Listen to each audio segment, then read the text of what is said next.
आदाब, आप सब लोग स्ट्रेट टाइम्स देख रहे हैं। इस वक्त की बड़ी खबर जो आ रही है वो सीधा अजला किश्तवाड़ से आ रही है। वहां पर एक पावर प्रोजेक्ट था और बताया जा रहा है कि उसमें 7 व्यक्ति जो है उनकी डेथ हो गई है और 3 को शिफ्ट कर लिया। इस सब पे हमारे साथ खास बातचीत करने के लिए हैं डीडीसी मड़वा शेख जफरुल्लाह साहब हमारे साथ फोन कॉल पे हैं इस टाइम। सीधा ज्यादा जानकारी लेने के लिए हम उन्हीं के पास चलते हैं।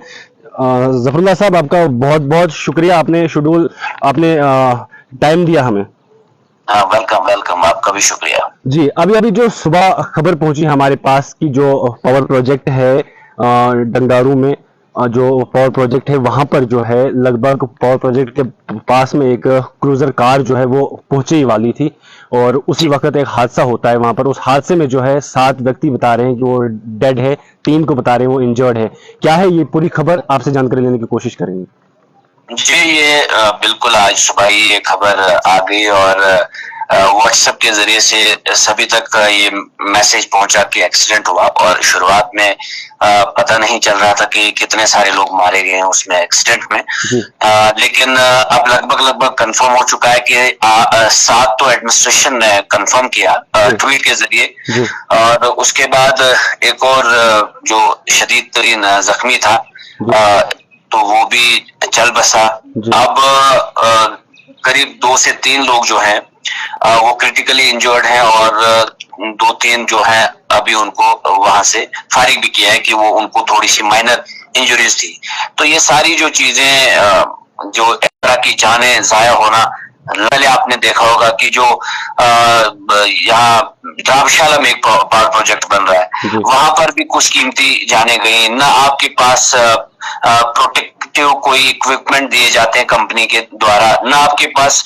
अब आपको मालूम है कि रोड जो है बिल्कुल सिंगल लाइन रोड है, नेशनल हाईवे तो है नहीं, इसमें आप सिग्नल ऑपरेटर्स नहीं रखते हैं आप। ये सारी जो प्रॉब्लम्स कंपनी की तरफ से आ रही है, और कंपनी को कौन आखिर बचाता है? कंपनी किन के साथ मिली हुई है जो इतने गुर्दे लेकर चलती है? ना आपके लेबर लॉज आप फॉलो करते हैं, ना आप सिग्नल ऑपरेटर्स वहां पर लगाते हैं, ना आप प्रोटेक्टिव इक्विपमेंट्स इनको प्रोवाइड करते हैं, ना आप इनको सही सैलरी देते हैं। ये सारी जो चीजें हैं ना, ये एक जब माफिया ही बन गया है तो जाहिर सी बात है इस तरह जाने तो जाया होंगी, क्योंकि एक आम मजदूर की जान तो बिल्कुल यूं ही लाइटली ली जाती है कि चलो मारा भी जाता है कहीं पर तो कोई परवाह नहीं।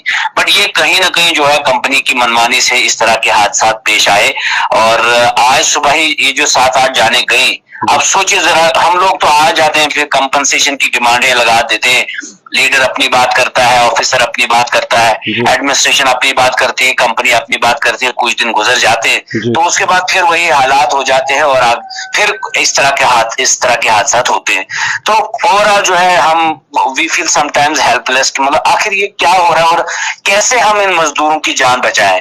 इनके तो वैसे भी ये 24 घंटा बेचारे रो रहे होते हैं कि हमें जो दिहाड़ी है वो तो पूरा दो। अब ये दिहाड़ी मांगते मांगते लास्ट पे अपनी जान भी गवाते हैं, तो वेरी अनफॉर्चुनेट। जफरुल्लाह साहब, आपसे ये जानकारी लेने की कोशिश करेंगे कि ये जो क्रूजर कार थी ये कहाँ से आ रही थी और किस जगह पे ये हादसा हुआ और हादसे का एक्चुअल जो है वो कारण क्या है? ये असल में शायद जो 2 गाड़ी बताया जा रहा है कि वो टकराई। मैंने कहा ना, ये सिंगल लाइन रोड है, यहाँ टकराना बहुत मतलब ज्यादा चांसेस रहते हैं, क्योंकि रोड सिंगल लाइन है। अब आपकी स्पीड भी होगी, अब आपको सिग्नल भी नहीं होगा आगे के, मतलब सिग्नल ऑपरेटर्स कंपनी ने नहीं रखे। अगर रखे होते तो फिर शायद इस तरह का हादसा नहीं होगा। आप क्लियरेंस नहीं देते हैं इनको, आप ये नहीं कहते हैं कि आगे से गाड़ी आ रही है या पीछे से गाड़ी आ रही है, ऐसा कुछ नहीं है। आप सिंगल लाइन रोड पे आप दौड़ा रहे हैं क्रूजर, तो फिर जाहिर सी बात है हादसा तो होना ही है। ये डंडोर के पास में हुआ और फिर सीधा गाड़ी जो है दरिया में, क्रूजर था ये, और ये सीधा गाड़ी में दरिया में पहुंचा। सर, अगर हम चिनाब वैली की बात करें तो अक्सर यहाँ पर हादसों का शिकार बन के रह गया है ये चिनाब वैली, और आज यहाँ पे हमारे जो बच्चे हैं, जो लड़के हमारे हैं, वो दूर दराज प्रोजेक्टों में जाते हैं, कोई गांव से, कोई किस जगह से, वो वहां पर प्रोजेक्ट में जो है वो काम कर रहा था। अब उनके बच्चे भी जो है यतीम हो गए। आप किस चीज से इस तरीके को देखते हैं? क्या कंपनी वालों को एहतियात बरतने की जरूरत थी? क्या कंपनी वालों को जो है उनका बैकअप के लिए कुछ ना कुछ रखना था जिनसे उनकी जो है वो जाने ना जाए?